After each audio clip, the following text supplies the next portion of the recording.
The Riddle. In our last story, we learned about the birth of Samson and how God was grooming him to be a mighty judge over Israel against the Philistines. Samson was raised to drink no wine or strong drinks, eat only clean foods, and abstain from cutting his hair. In this story, we learn about how Samson's strength is no match for the power of a beautiful Philistine woman. Samson's lust and hubris is put on display as inspired by the book of Judges. Hello, this is Jack Graham with today's episode of the Bible in a Year podcast. In yesterday's episode, we heard the story of Samson's parents receiving unexpected news. They were going to have a baby, and Samson would not be just an ordinary baby. So God sent an angel to deliver the news and special instructions for how this young boy was to be raised. It is a story of wise parents seeking wisdom in parenting, and because of their faithfulness, Samson would grow up as one set apart. In today's reading, we'll learn how Samson grew stronger than any other man, but how his physical strength was overcome by the weakness of his will. And he gives in to lust over a pagan Philistine woman. His desires and pride will be his undoing. So listen now to today's episode. Samson walked around Timnah, a Philistine city. He had grown into a strong young man, filled with might and favor from God. Samson feared nothing. Therefore, he felt completely comfortable strolling through the land of the Philistines. The city was loud and bustling. Smells of cooking meat filled the air, and vendors could be heard haggling and yelling at their customers. As Samson was walking through the chaos, a beautiful woman caught his gaze. Everything seemed to stand still for Samson. She was truly breathtaking, and he could not take his eyes off her. It was truly love at first sight. He got her name and immediately ran back to his father and mother. "I have found the woman I am meant to marry," Samson said. The fact that the woman was Philistine concerned Samson's parents. The Philistines were an oppressive force over Israel, and they knew they would harm Samson if he got too close. "Isn't there any other woman in our tribe?" they said. "Why would you choose a woman among our enemies?" Yet Samson would not listen. He burned with lust and wanted what was pleasing to him. "She is pleasing to the eyes. It shall be her and no one else," Samson demanded. So Samson's parents did not protest any further, and the three of them headed to Timnah. They were unaware that God was working in and through Samson's imperfections. Samson's brutish behavior and childlike self-control would be a tool in the hands of God to infiltrate the Philistines. Samson traveled behind his parents. He was walking through a vineyard, daydreaming of his wife-to-be.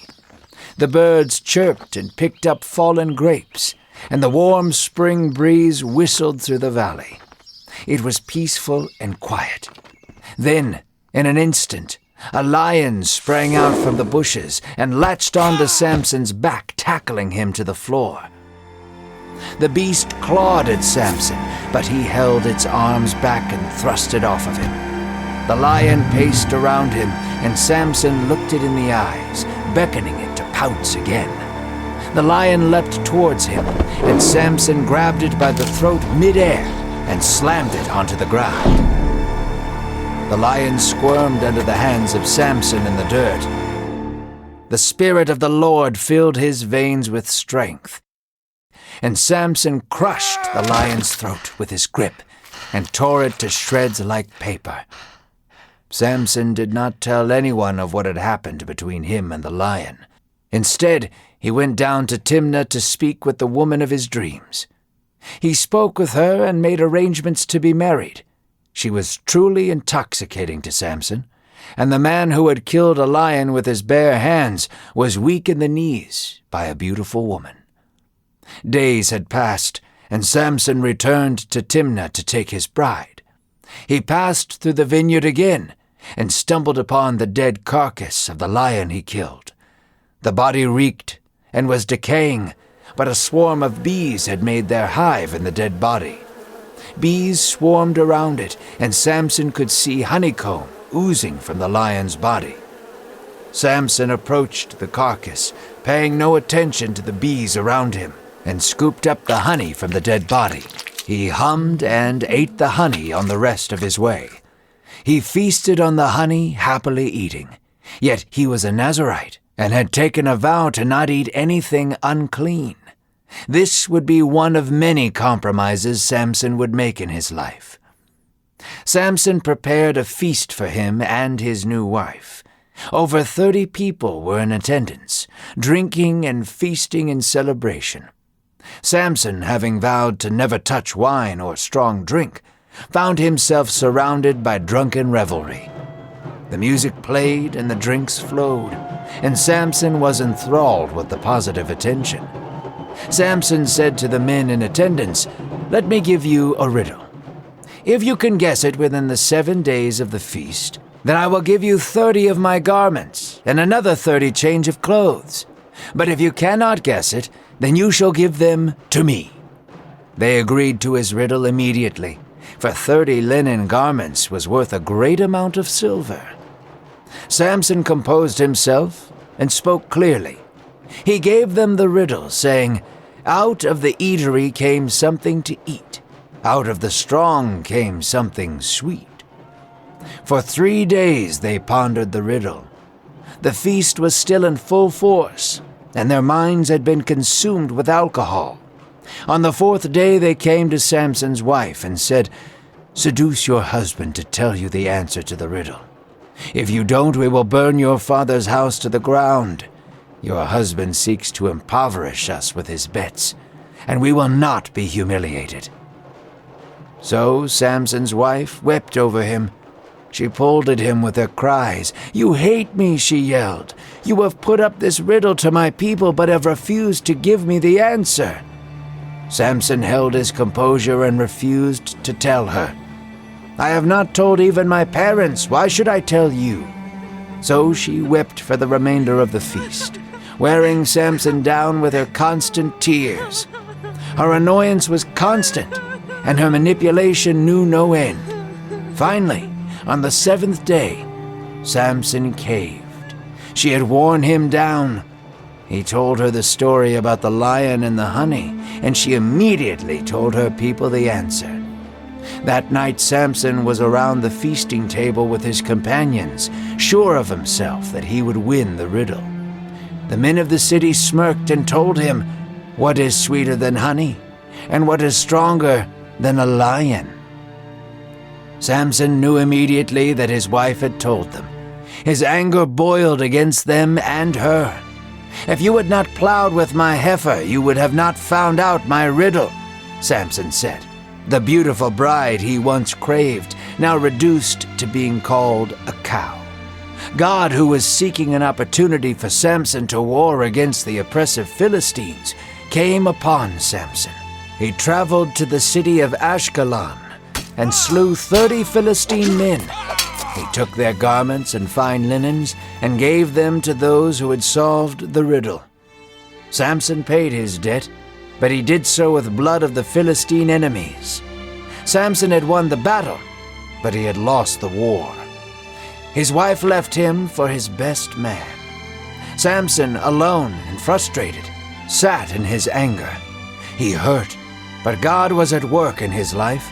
Although he was a foolish brute, Samson would be used as a tool of liberation for the Israelite people. Today's reading begins with Samson, now a young man, venturing into the Philistine town of Timnah. He has grown strong and bright, and he has the Lord's favor. But this trip into enemy territory is a dangerous game, and while he's there, Samson sees a young woman. She is beautiful, exotic, and forbidden. God's people were not to marry foreigners and risk becoming corrupted by worshiping other gods. But this girl was not just a foreigner, she was a Philistine. Her people mercilessly oppressed Israel. But lust overcame Samson, and he told his parents he wanted her. His concerned parents suggested he find a good Hebrew girl to marry, but Samson was resolved this girl was for him. But God would use this relationship, and Judges 14 verse 4 says this, "His father and mother did not know that it was from the Lord, for he was seeking an opportunity against the Philistines." You have to ask yourself, was Samson's choice of a Philistine woman God's plan and desire all along? Was it okay to bend the rules to serve a greater good? Well, not at all. This isn't a story about God compromising his principles. He never does that. This is about God making good out of bad decisions.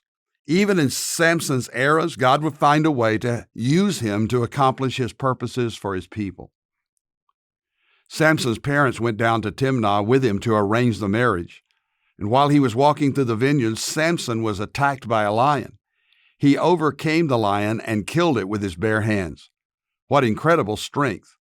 But Samson told no one. A few days later, he passed by the lion on the side of the road, and he saw a honeycomb inside the dead animal.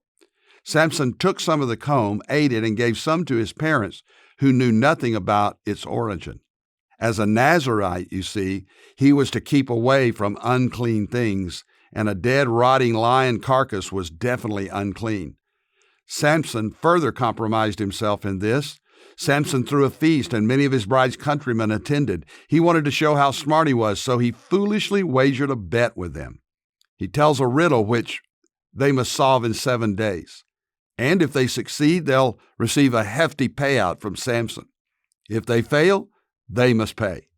He cleverly devises a riddle based on his encounter with the lion and the honeycomb that was unsolvable to anyone but him. The Philistines pressured his wife to entice Samson to reveal the answer, threatening to burn her and her family otherwise. So she pleaded with Samson, but he held his ground. She continued badgering him until he revealed the answer, which she passed on to the men Samson had challenged. Samson was defeated and humiliated. The woman he so desired had betrayed his trust. Incensed, Samson lashed out, even comparing his wife to a heifer. These were not kind words. Then he went to a nearby village in a rage and killed 30 Philistines to extract the payment for the bet. But he's left with nothing but loss. He's lost his moral compass. He's lost his temper. He's lost his way. He's lost his girl. His wife was given to his best man, and Samson returned angry and alone to his father's home. God was still with Samson. He still had a purpose for him. But Samson's troubles were far from over, and we'll hear more about his struggles, successes, and shortcomings and sins in the next episode. Dear God, thank you for this story that we have learned today, how it shows us the slippery slope of moral compromise. Help us not to allow selfish desires and pride and unbelief to cloud our judgment. We want you always to be number one in our lives. In Jesus' name, amen. Thank you for listening to today's Bible in a Year podcast. I'm Pastor Jack Graham from Dallas, Texas. Download the pray.com app and make prayer a priority in your life. If you enjoyed this podcast, share it with someone you love. By sharing this podcast, you can make a difference in someone's life. If you want to know more about the Lord, how to know Him, how to serve Him, and be His disciple, then let me encourage you to visit my website, which is jackgraham.org. We would love to assist you in any way possible as you grow in your journey of faith. Again, that's jackgraham.org. God bless you.